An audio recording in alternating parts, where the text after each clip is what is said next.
इस खबर के प्रायोजक हैं पूजा श्री डिटर्जेंट पाउडर व केक। नमस्कार, मैं हूं केशव तिवारी और अलग अंदाज में ही रहती है खबरें हमारी। चेट्री चंड के अवसर पर हम एक विशेष प्रोग्राम लेकर के आए हैं, जिसे निश्चित तौर पर आप देखेंगे तो अच्छा लगेगा। चेट्री चंड के अवसर पर हम झूलेलाल जी की जीवनी के बारे में प्रकाश डालेंगे। इतिहास में जब जब धरती पर अन्याय और अत्याचार बढ़े हैं, अन्यायियों ने लोगों को त्रस्त किया, तब तक भगवान ने मसीहा के रूप में अवतरित होकर उनके संकट को टाला है। सिंधी समाज के इष्ट देव झूलेलाल जी की जीवनी कुछ ऐसी ही है। दरअसल जो लोग सिंध में रहते थे अथवा विभाजन के बाद उस स्थान से पलायन कर किसी अन्य स्थान गए, उन्हें सिंधी कहा जाता है। सिंध पाकिस्तान में है। 23 मार्च 2023 को झूलेलाल जी की जयंती है, जिन्हें सिंधी समाज चेट्री चंड उत्सव के रूप में मनाते हैं। इस दिन वे अपने आराध्य देव झूलेलाल को याद करते हैं। झूलेलाल जी की जीवनी कुछ प्रमुख हिस्सों पर हम प्रकाश डालने का प्रयास करते हैं। कोई इन्हें संत कहता है तो कोई इन्हें फकीर कहता है। जो भी हो, हिंदू मुस्लिम दोनों इन्हें मानते हैं तथा यह सिंधी समाज के ब्रह्मा, विष्णु, महेश, ईसा, अल्लाह से भी बढ़कर है। झूलेलाल को कई अन्य नामों से भी जाना जाता है। उदेरोलाल, घोड़ेवारो, जिंद पीर, लाल साईं, पल्लेवारो, ज्योतिनवारो, अमरलाल आदि के नाम से भी लोग झूलेलाल जी को जानते हैं। झूलेलाल जी को जल का देवता वरुण का अवतार माना जाता है। चैत्र माह के शुक्ल पक्ष में चंद्र दर्शन की तिथि को सिंधी चेट्री चंड मनाते हैं।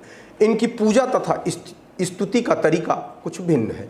जल के देव होने के कारण इनका मंदिर लकड़ी का बनाकर जल में रखकर इनके नाम का दीपक जलाकर भक्त आराधना करते हैं।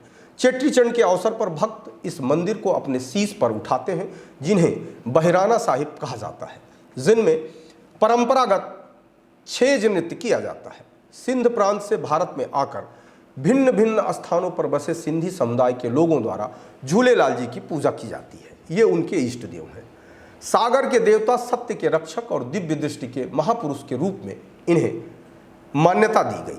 ताहिरी छोले उबले नमकीन चने और शरबत आदि इस दिन बनाते हैं तथा चेट्री चंड की शाम को गणेश विसर्जन की तरह बहिराना साहिब का विसर्जन किया जाता है। भगवान झूलेलाल जी का जन्म चैत्र शुक्ल 2 संवत 1007 को हुआ था। इनके जन्म के संबंध में कई पौराणिक कथाएं भी प्रचलित हैं, मगर इन सभी में बहुत सी समानताएं भी हैं। यहाँ आपको भगवान झूलेलाल जी की सर्वमान कथा बता रहे हैं, जिन पर अधिकतर लोगों का विश्वास है।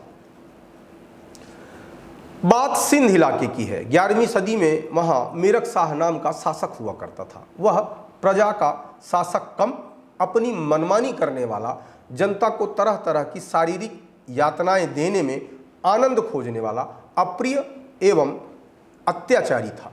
उसके लिए मानवीय मूल्य तथा व्यक्ति जीवन, गरिमा व धर्म कुछ भी मायने नहीं रखते थे। वरुणदेव उदेरोलाल ने जलपथ के रूप में मछली पर सवार होकर लोगों को दर्शन दिया तथा आकाशवाणी हुई कि हे भक्तों, तुम्हारे दुखों का हरण करने के लिए मैं ठाकुर रतन राय के घर में माँ देवकी के घर में जन्म लूँगा तथा आपके जुल्मों को खत्म करूँगा। चैत्र शुक्ल 2 संवत 1007 के दिन नसरपुर में माँ देवकी के पिता रतन राय के घर चमत्कारी बालक ने जन्म लिया, जिसका नाम उदयचंद रखा गया। जब शासक मीरक शाह को यह खबर मिली तो उसने अपने सेनापति को इस बालक का वध करने के लिए भेजा। सेनापति अपनी पूरी सेना के साथ नसरपुर के रतन राय जी के यहाँ पहुंचकर बालक उदयचंद तक पहुंचने का प्रयास किया तो झूलेलाल जी ने अपनी दैवीय शक्ति से शाह के राजमहल में आग लगा दी तथा उसकी फौज को पंगु बना दिया। जब शाह की किसी ईश्वरीय शक्ति की ताकत का अंदाजा हुआ तो वह माँ देवकी के घर गया तथा झूलेलाल जी की कदमों में गिरकर अपने पापों की क्षमा मांगने लगा। इस तरह अल्पायु में ही झूलेलाल जी ने आम जन में सुरक्षा का भरोसा दिलाया तथा उन्हें निडर होकर अपना कर्म करने के लिए प्रेरित किया। सिंध का शासक मीरक शाह, जिन्होंने झूलेलाल जी को मारने के लिए आक्रमण किया, उसका अहंकार चूर चूर हो गया तथा वह उनका परम शिष्य बनकर उनके विचारों को जन जन तक पहुंचाने के कार्य में जुट गया। शाह ने अपने आराध्य के लिए कुरुक्षेत्र में एक भव्य मंदिर का निर्माण करवाया। सर्वधर्म संभाव तथा अमन का पैगाम देने वाले झूलेलाल जी एक दिव्य पुरुष थे। आपको हमारी खबरें कैसी लगती हैं कमेंट बॉक्स में आके कमेंट कर सकते हैं, लाइक कर सकते हैं, शेयर कर सकते हैं, और यदि आपको हमारी खबरें अच्छी लगती हैं तो विशाल खबर चैनल को सब्सक्राइब करना ना भूलें।